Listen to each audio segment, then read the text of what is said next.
Hey everybody, and welcome back. Today I'm going to be jumping in 8 Lima November because I definitely have some rust that I need to knock off.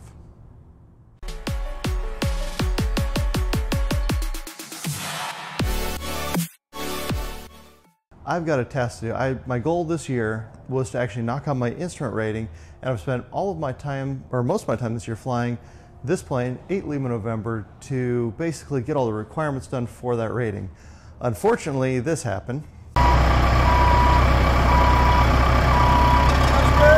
And that is what has delayed my progress towards getting my instrument rating, and has also taken me out of the air with this for nearly 2 months as I was doing the rebuild process. So because of that, I've got a lot of rust to knock off. It's surprising how much of the skill set that you lose just by being on the ground for a month or two, even though in your mind you're going through the processes, the procedures, and you know what you're supposed to do, but the rust is definitely there. So today I'm going to jump in 8 Lima November, head out, and I'm going to do a couple of approaches here at Yuma just to knock some of that rust off and get back into the attitude and mindset of knocking out my instrument rating. All right, so I do need to thank my sponsors because without them and their support, I wouldn't have got this plane back in the air as fast as I did. But now specifically I want to thank is GRT Avionics. GRT is an American-based company making highly capable and affordable avionics for guys like me and you flying on a budget, but want all of the capabilities that are available in today's advanced cockpits. So if you guys are building a light sport aircraft or just building any aircraft in general, really consider GRT Avionics as your avionics source. You can start out with the Sporty X like I've got here, which is about $1,800, and you can add on all the capabilities, bells and whistles on this system, and you'll be less than $5 grand for a touchscreen, moving map, synthetic vision system. Again, I love their prices, and again, they give us all the capabilities that you get in today's advanced glass cockpit. So go check out grtavionics.com for what they have, and maybe they'll find you'll have a panel there that's right for you in your build. All right, everybody, so here I am back in 8 Lima November getting ready to do the run-up, and then from the run-up we're going to head out to do a couple of, just a couple practice approaches here. So we're just waiting for another couple degrees on the engine oil temperature, and then we can start the run-up. All right, over to the engine page, we're going to run the engine up, so 2,000 RPM on ignition A.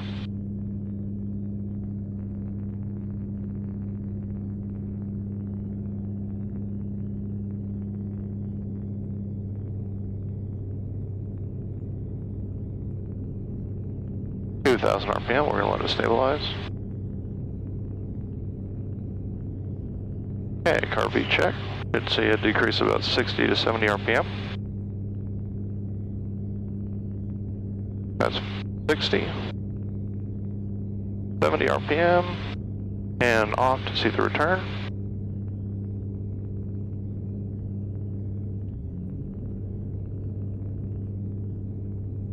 We got a return. The ignition A to B. No change, A to B. Back to ignition A.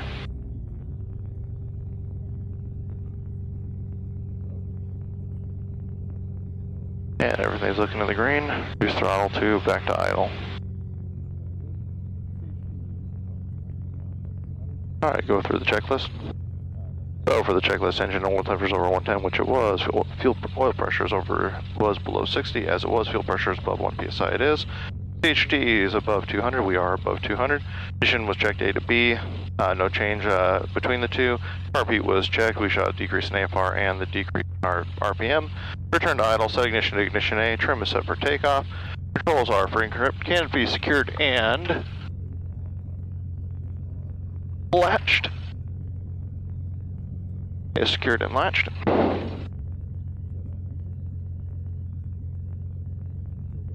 And fuel is on proper tank, so we are, at this point, good to take off. Controls are free correct. Over to the engine. Set altimeter. Field elevation. So 298. And we are cross-checked.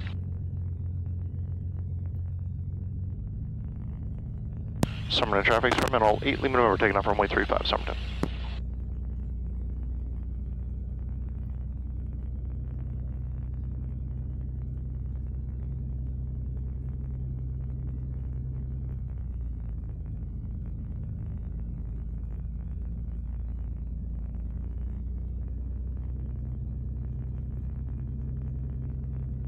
Lined up on center line.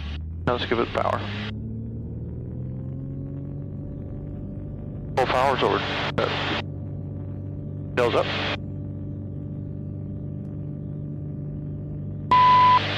Obstacle. We're off.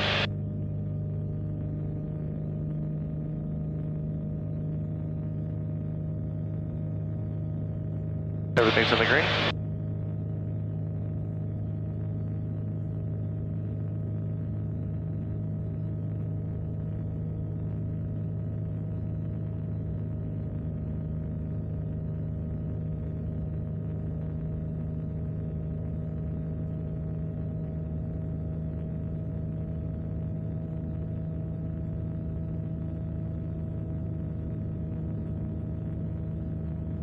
Alright, now we just need to clear the airspace, so we'll go to our first point.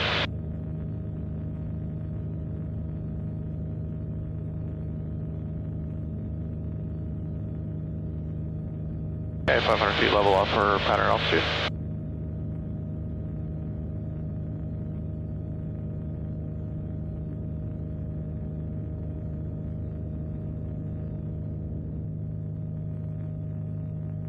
UM approach experimental 918 Lima November with request.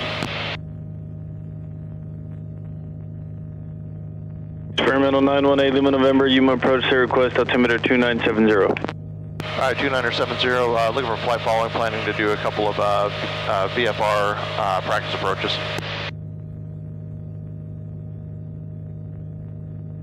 Hey, Lima November, squawk 0420. 0420, 8 Lima November. 8 Lima November, radar contact, 4 miles southwest USA altitude. Current altitude 1,500 climbing, 8 Lima November.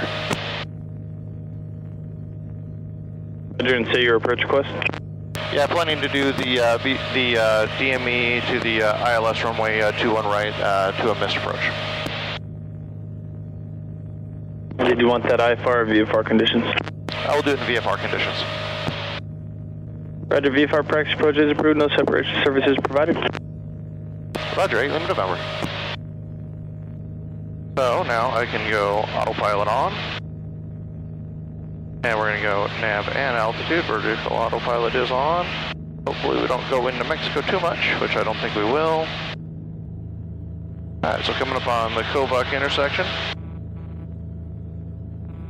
Not bad, making 113 knots true airspeed with 103 knots indicated and 105 across the ground. So I got a little 8 knot headwind, not too bad. Kind of cool having all this information right here.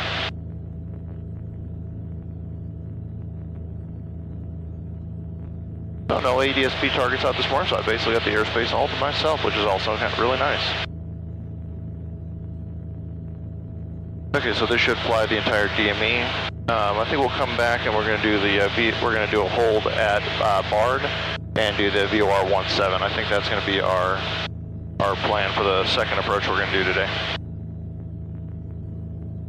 Okay, so our missed approach procedure is going to be climb straight ahead to 900 feet, then we're going to do a climbing right turn to 2,200 feet and go direct Bard. Skywagon 87 Alpha, Roger, squawk 7245. We're going to do the climb to 2,500 87 Alpha. So we're going to do the climb to 2,500 feet instead of 3,600 because we're going to basically be moving into the procedure for the VOR 17. So we'll do that climb up to 2,500 feet to do the hold at the Bard VOR. We'll initiate the hold. Once we do the hold, probably we'll do one turn around the track, and then one turn around the track will come back in. And we'll hold 3,000 to Mudgee, and then we can cross, once we cross Mudgee 3,000, we'll be intercepting the ILS and flying that down to the missed approach point, where in this case the missed approach is initiated at, where are we at here? 600 feet, or no, sorry, 393 feet. So we'll set the decision altitude to 400 feet.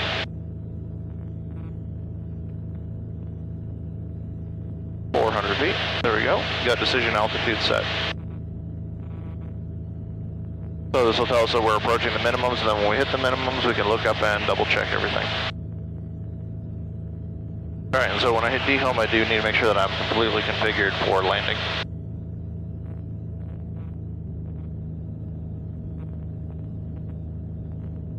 In November, contact tower 119.3.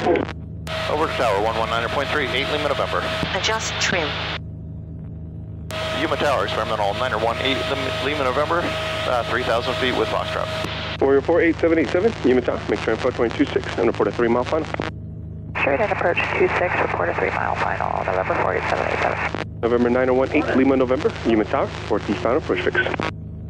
I report 3-mile final for runway 218 Lima November. Should we have armed it? Oop, shoot, no. Turn that off. This is one thing that, Autopilot disconnect. this is one of the things I've just had a fun thing with, so.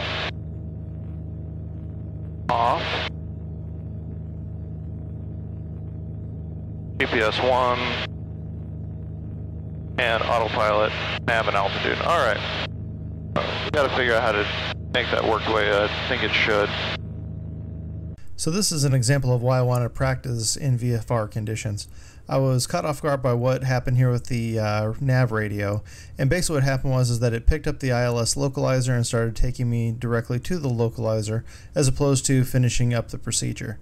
So lessons learned, and I believe what I need to do is arm the ILS a little later in the procedure. So let me get that brought up, and it'll tell us to do that, then I can just go boom and hit it when we get a little closer. And we can arm the approach.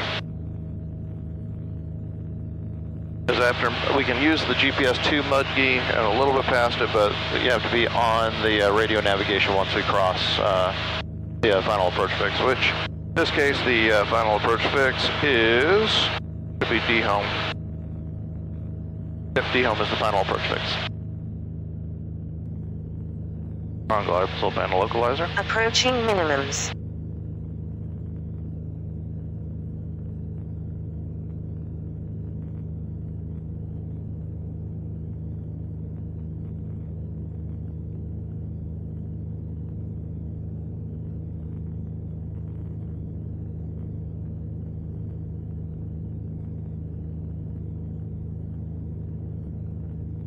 And it's all the way down to minimums. Minimums. There's minimums, and we got the runway, but we're going to go around. Experimental 8, Lima November, just confirm you wanted to head over back to Somerton. I'm actually going to go up to Bard real quick. Experimental 8, Lima November, roger, contact departure. Over departure, 8 Lima November. Entering the hold right now. So 1, and we should be doing the whole turn. Now, boom. What is this thing doing? That is an interesting plan. What are we doing? Alright, let's see here. Let's turn it to GNav. Nope, I want to enter the hold, so let's turn off the autopilot. Valley 8684, I understand you said you got it inside. I missed the last part of your transmission. So, we are going to go to nav. Pack Valley 8684 is cleared visual approach into Imperial County Airport. We're going to set this to 337. She should be. So if you've been watching me do this IFR training for any length of time, you've noticed that I've had a recurring issue with getting the automation to properly fly a hold. Well, I've reviewed the video and I realize what's happening is that it's trying to automatically sequence me onto the approach as opposed to flying the hold procedure. So I'm going to go up next time, and I believe I know what the fix is, and I'm going to apply that and see if it works for me.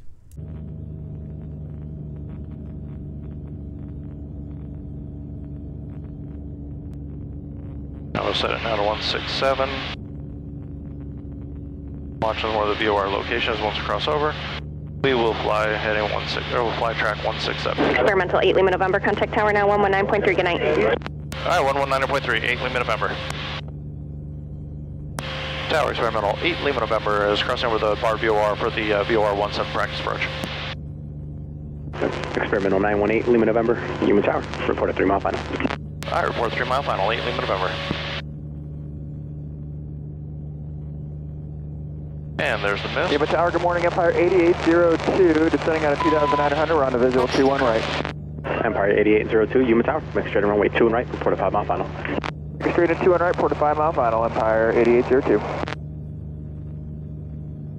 And Yuma Tower experimental 8 Lima November is going miss, and I'm just going to transition to the south. Experimental 8 Lima November, your transition is approved. Roger, 8 Lima November.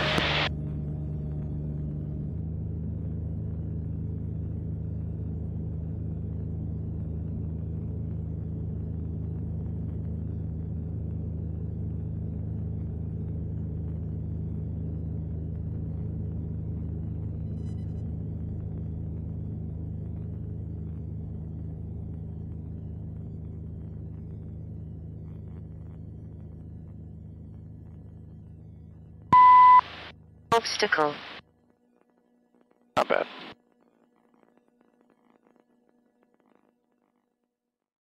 All right, everybody, so I am back out here with 8 Lima November. A few things I needed to button up before I take it flying next time. So mainly I needed to update some of the databases in the Garmin system and also in the GRT system because it is another month, which means I've got to do that update cycle. One of the annoying things about flying in this regime is always trying to keep the databases and the avionics up to date so that you can legally fly all of the approaches that you're planning on flying. But I couldn't be happier with how this plane's performing. I'm definitely enjoying going over the footage that I've been going over from this flight, learning the things that I need to really improve upon, and spending some time really digging into the avionics. So this is me, Larry Nelson, telling you guys, for planes like this, projects in the garage, get building, get flying, improve your skills, and I'll see you guys next time. Catch me